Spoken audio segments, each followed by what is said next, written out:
요한복음의 머리말은 예수님이 곧 하나님이시라고 말합니다. 그러한 고백의 배후에는 신앙 경험이 있었습니다. 그것은 한두 사람의 특수한 경험이 아니라 공동체가 함께 겪은 보편적인 경험이었습니다. 한편으로는 초기 그리스도인들이 예수를 공생애 중에 그리고 부활 후에 직접 보고 만나고 배웠던 공동의 신앙 경험이 있었습니다. 그리고 다른 한편으로는 아브라함 이후 이스라엘 민족이 오랜 역사 속에서 다양한 방식으로 하나님을 경험해온 공동의 신앙 경험이 있었습니다. 이스라엘의 신앙 경험은 구약 성경에 응축되어 있습니다. 요한복음은 그들 자신이 예수를 만났던 그 신앙 경험을 구약 성경에 담긴 이스라엘 백성의 신앙 경험을 토대로 해석하여 예수님이 곧 하나님이심을, 예수님이 어떻게 하나님이실 수 있는지를 보여줍니다. 신약 성경의 여러 책들이 예수님이 누구신지 그리고 예수를 통해 이루어진 일들이 어떤 의미가 있는지를 구약 성경을 토대로 설명합니다. 구약 시대부터 이미 시작되어 이스라엘을 통해 계속되어 온 하나님의 구원하심이 예수 그리스도를 통해 결정적으로 이루어졌음을 보여주는 것입니다. 구약 성경의 여러 주제들과 표상들이 예수님을 설명하기 위해 사용되는데요. 요한복음에도 다양한 방식으로 구약의 주제들이 등장합니다. 우리는 이미 머리말 첫 절에 나오는 말씀에 대한 서술이 지혜와 토라를 배경으로 이루어진 것임을 확인했습니다. 태초부터 계신 말씀이 구약시대의 토라와 지혜로 계시되었고 신약 시대에 이르러 사람이 되어 오셨는데 그분이 바로 예수님이시라는 것이지요. 오늘의 본문인 14절 이하에서도 구약 성경의 주제들이 새로운 함의를 담아 제시되고 있는 것을 볼 수 있습니다. 오늘은 본문의 배경이 되는 구약의 장면들을 함께 살펴보면서 그것에 비추어서 본문이 전달하는 메시지가 무엇인지 살펴보기로 하겠습니다. 다 같이 오늘의 본문 첫 절인 요한복음 1장 14절을 읽어보겠습니다. 그 말씀은 육신이 되어 우리 가운데 사셨다. 우리는 그의 영광을 보았다. 그것은 아버지께서 주신 외아들의 영광이었다. 그는 은혜와 진리가 충만하였다. 여기서 사셨다로 번역된 헬라어 단어가 스케노인데요. 이 단어는 그 자체로서 특별한 의미를 가지고 있습니다.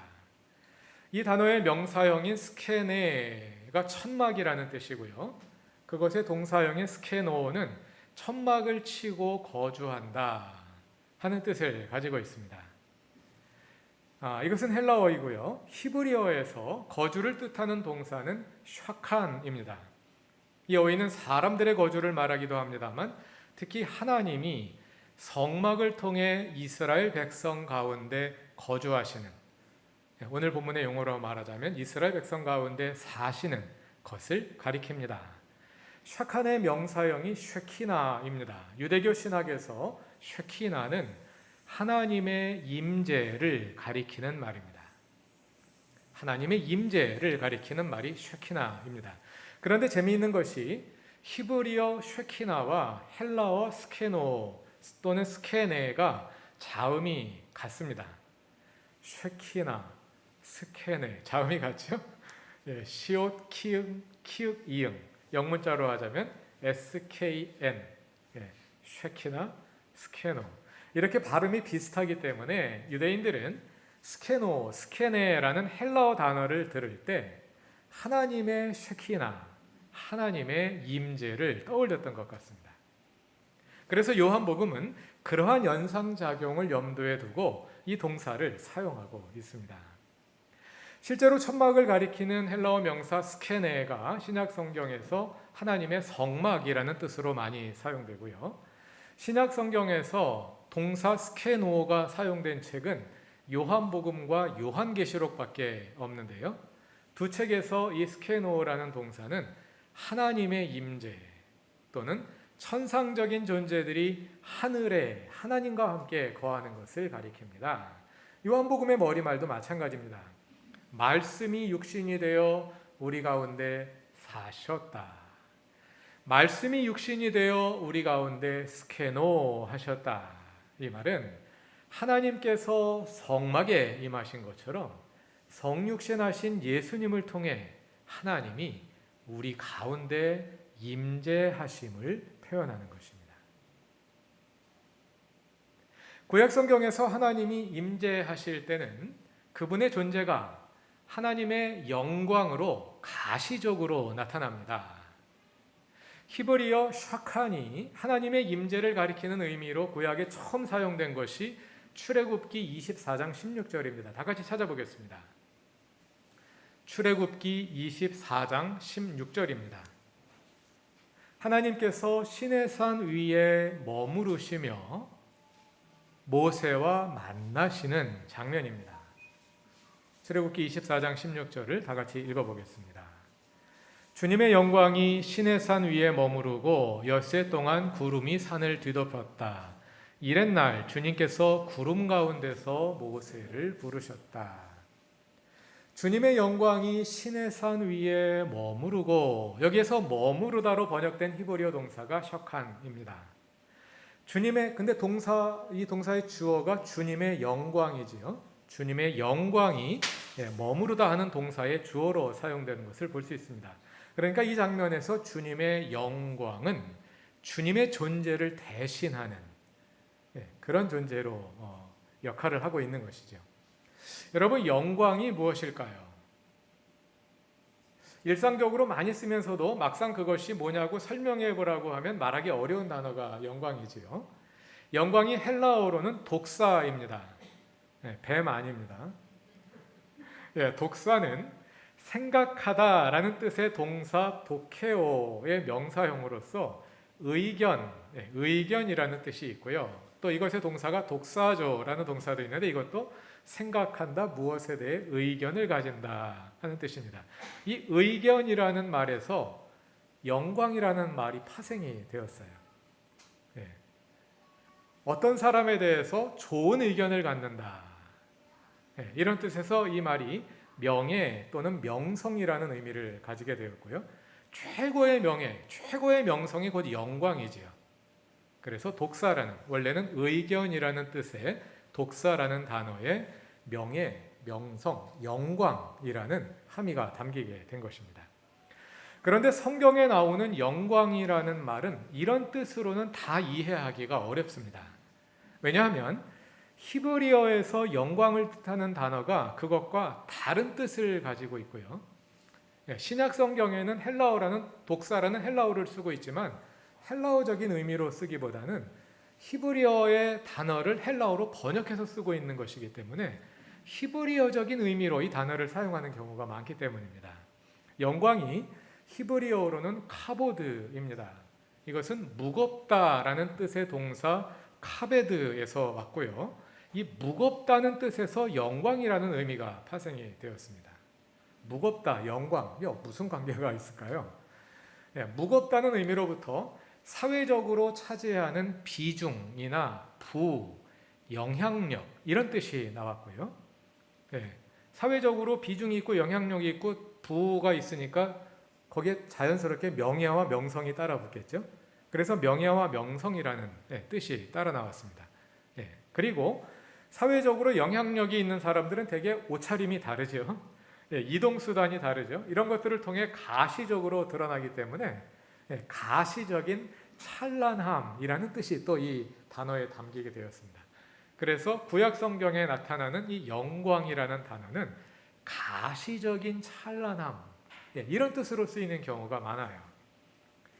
하나님의 영광이라는 말은 찬란하게 드러나는 하나님의 가시적인 현현을 가리키는 그런 뜻으로 사용되고 있는 것입니다. 사람은 하나님을 볼 수 없습니다. 그렇죠? 그런데 하나님이 임재하신 것을 어떻게 알 수 있을까요? 하나님이 임재하신 곳에는 하나님의 영광이 드러나기 때문에, 사람이 눈으로 볼 수 있도록 하나님의 영광이 드러나기 때문에 그 영광을 보고 하나님이 거기 계신 것을 알 수 있는 것입니다.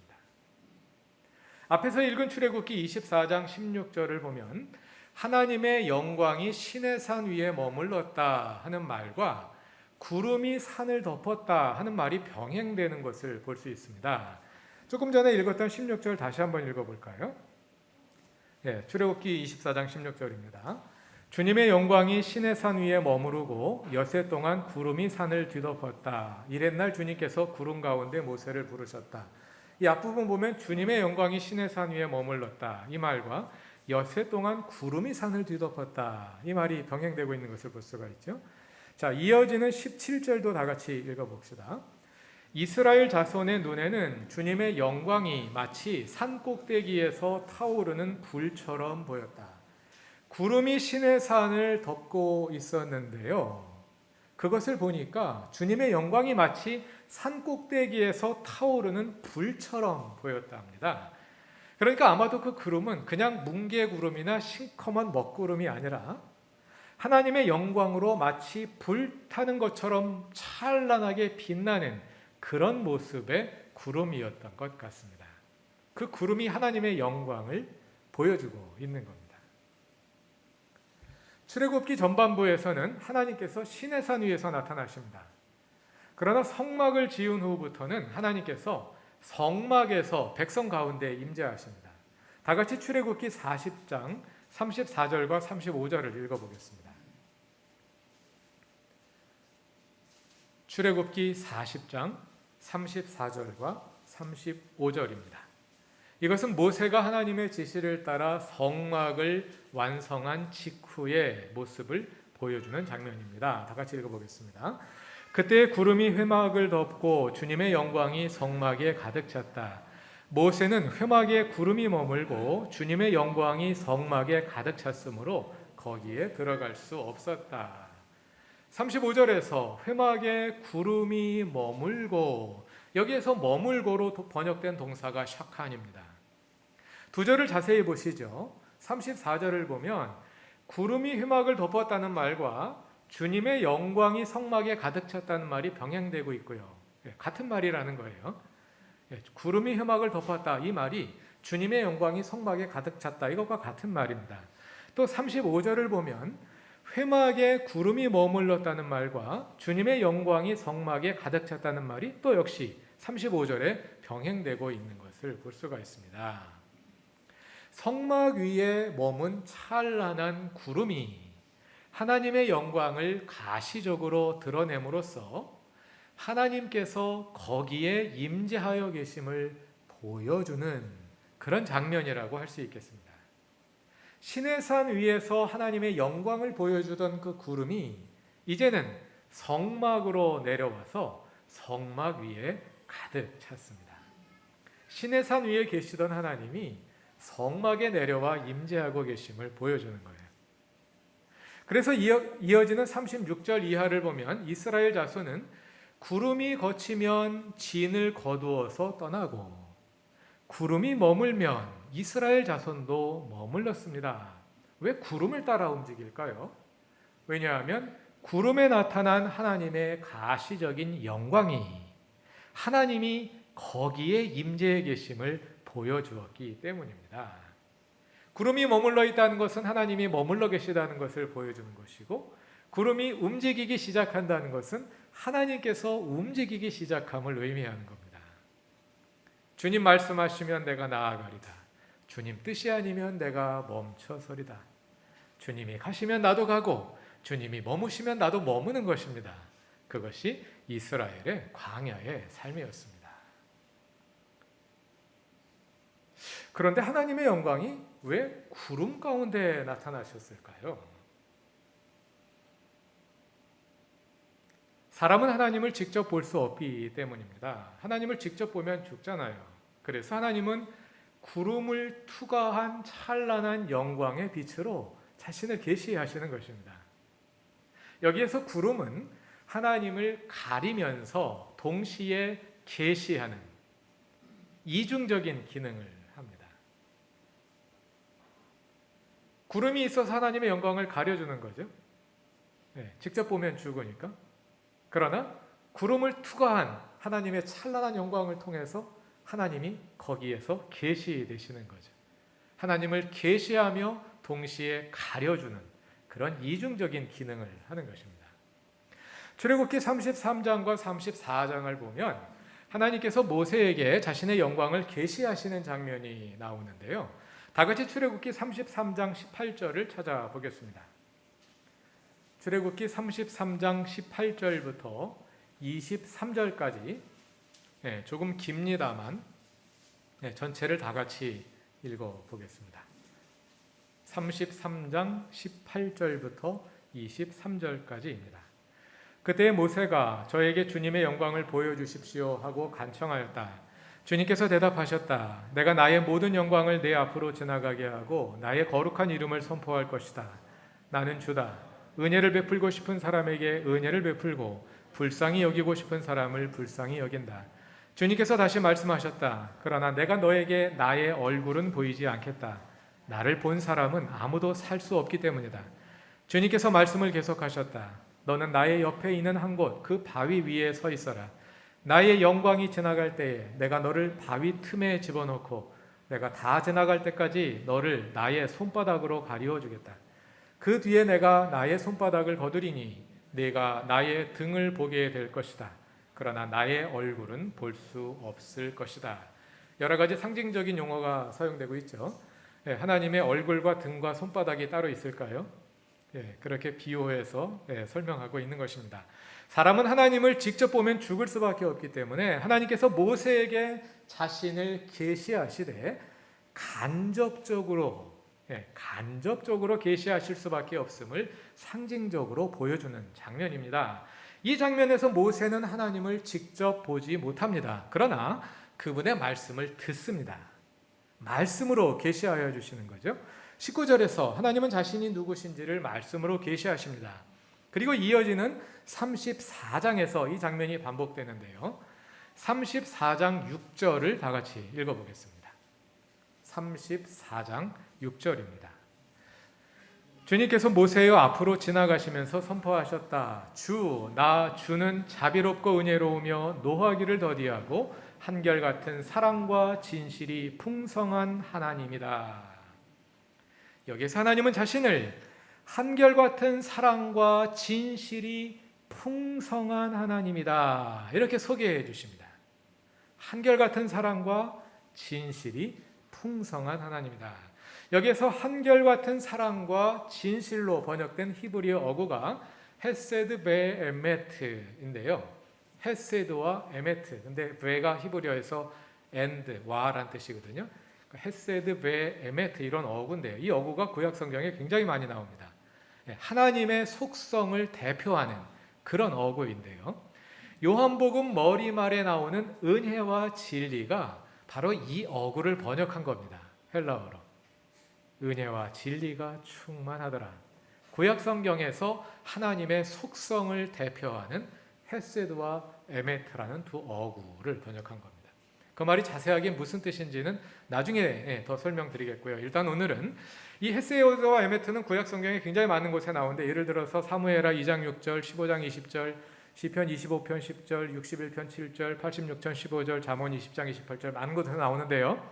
그 가운데 사무엘하 15장 20절을 찾아보겠습니다. 사무엘하 15장 20절만 한번 찾아보시겠습니다. 이것은 다윗이 자기를 따르던 장군 이때와 나눈 대화의 일부입니다. 여기에서 하나님이 어떤 분이신지가 소개가 됩니다. 사무엘하 15장 20절 다 같이 읽어보겠습니다. 장군이 온 것이 바로 엊그제와 같은데 오늘 내가 그대를 우리와 함께 떠나게 하여서야 되겠소. 더구나 나는 지금 정처 없이 떠나는 사람이 아니요. 어서 장군의 동족을 데리고 돌아가시오. 주님께서 은혜와 진실하심으로 장군과 함께 계셔 주시기를 바라오. 주님께서 은혜와 진실하심으로 그대와 함께 하시기를 바라오. 은혜와 진실하심으로 번역된 어구가 헤세드와 에메트. 오늘 본문에 나오는 은혜와 진리, 이것의 원래 의미가 되는 단어입니다. 자, 오늘의 본문인 요한복음 1장 14절로 돌아가 봅시다. 구약 성경 여러 곳을 찾으면서 다녔기 때문에 조금 정신이 없으신 분도 있으실지 모르겠습니다. 지금까지 배경 설명이었고 오늘 본문을 읽기 위한 배경 설명입니다. 본문을 읽다 보면 다시 정리가 되실 겁니다. 자, 오늘 본문인 요한복음 1장 14절을 다시 한번 읽어보겠습니다. 그 말씀은 육신이 되어 우리 가운데 사셨다. 우리는 그의 영광을 보았다. 그것은 아버지께서 주신 외아들의 영광이었다.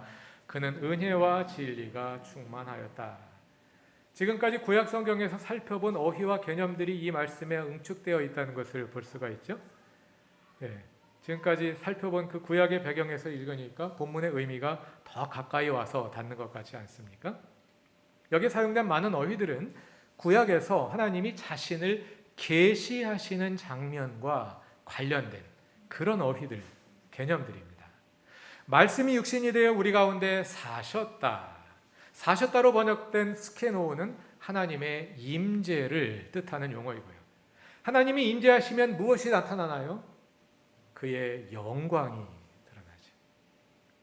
말씀이 육신이 되어 우리 가운데 사셨다. 우리는 그의 영광을 보았다. 모세에게 하나님은 자신을 은혜와 진리가 풍성하신 분으로 계시하여 주셨습니다. 그러나 우리는 아버지의 독생자이신 예수에게 하나님의 속성인 은혜와 진리가 충만함을 볼 수 있습니다. 제가 다시 한번 14절을 읽어보겠습니다. 그 말씀은 육신이 되어 우리 가운데 사셨다. 우리는 그의 영광을 보았다. 그것은 아버지께서 주신 외아들의 영광이었다. 그는 은혜와 진리가 충만하였다. 하나님은 모세에게 말씀으로만 자신을 계시하셨습니다. 그러나 예수님은 육신이 되어 우리 가운데 오셨으므로 우리는 예수님을 볼 수 있습니다. 그러므로 본문 18절은 이렇게 말하지요. 18절을 다 같이 읽어보겠습니다. 일찍이 하나님을 본 사람은 아무도 없다. 아버지의 품속에 계신 외아들이신 하나님께서 하나님을 알려주셨다.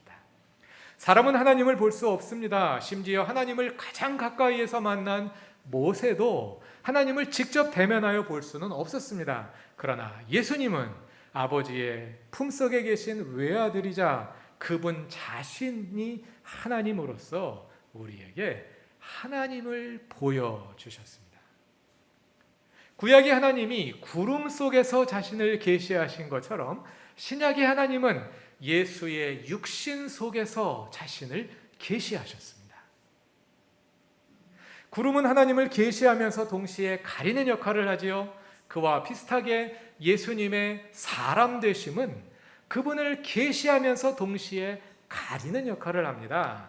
우리는 하나님을 볼 수 없습니다. 그러나 하나님이 사람이 되어 우리 가운데 오셨기에 우리는 예수를 통해 하나님을 볼 수 있습니다. 그러나 반대로 하나님이 사람이 되셨기에 많은 사람들은 예수에게서 사람만 볼 뿐 하나님을 보지 못합니다. 그의 사람됨이 하나님을 계시하면서 동시에 가리고 있는 것이지요. 그러나 우리는 오직 사람이신 예수 그리스도, 은혜와 진리가 충만하신 예수 그리스도를 통해서만 하나님을 볼 수 있습니다. 가장 높으신 하나님이 가장 낮은 곳에서 계시됩니다. 초월자이신 하나님이 사람의 몸을 통해 우리에게 스스로를 드러내 보이십니다.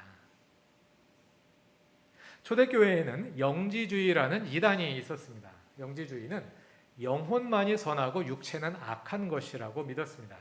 플라톤 사상의 영향으로 태어났기 때문에 그 당시 플라톤 사상이 유럽을 지배하고 있었기 때문에 이 영지주의가 초대교회에 큰 위협이 되었습니다. 그러나 요한복음은 선하신 하나님이 육체가 되었다고 말합니다.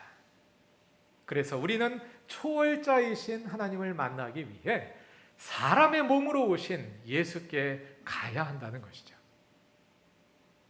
예수를 믿고 따르는 많은 사람들이 있습니다. 그런데 많은 사람들에게서 예수님은 일종의 산타클로스일 뿐입니다. 예수가 누구신지에 대해서는 관심이 없습니다.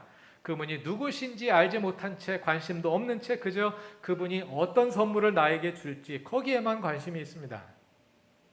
그러한 상태에서 벗어나 진정한 사람이시며 하나님이신 예수를 만나고 그분을 알아야 합니다. 그래야 하나님의 영광을 볼 수 있습니다. 그러한 예수님을 어디서 만날 수 있을까요? 복음서 안에서 만날 수 있습니다. 복음서에 담긴 그분의 말씀을 한마디씩 귀담아 듣고 그분이 하시는 행동 하나하나에 주목하며 그분이 가시는 길에 한 걸음씩 동행할 때 비로소 예수를 알 수 있고 예수를 알아야 그 예수를 통해 하나님을 만날 수 있습니다. 앞으로 요한복음을 한 구절씩 또박또박 함께 읽어갑시다. 이번 전교인 수양의 성경 퀴즈도 요한복음에서 나옵니다. 작년처럼 온라인으로 한다고 합니다. 성경 퀴즈 준비도 할 겸 한 구절씩 차근차근 읽어가며 예수님을 더 가까이 알아가실 수 있기를 바랍니다. 그리고 요한복음을 읽어가며 우리가 함께 주님의 영광을 볼 수 있기를 바랍니다. 다 같이 기도드리겠습니다. 사람의 몸으로 오셔서 우리 가운데 함께 거하시는 하나님, 예수에게서 하나님을 볼 수 있게 하시고 예수를 바로 알기 위해 성경을 더 관심 있게 읽게 하소서. 성경을 읽을 때 우리의 눈을 열어주셔서 말씀을 깨닫게 하시고 주님을 보게 하소서. 높으신 주님을 알기 위해 우리의 눈을 더 낮은 곳에 두게 하시고 몸으로 오신 하나님을 알기 위해 사람을 진정으로 사랑하게 하소서. 예수님의 이름으로 기도드립니다. 아멘.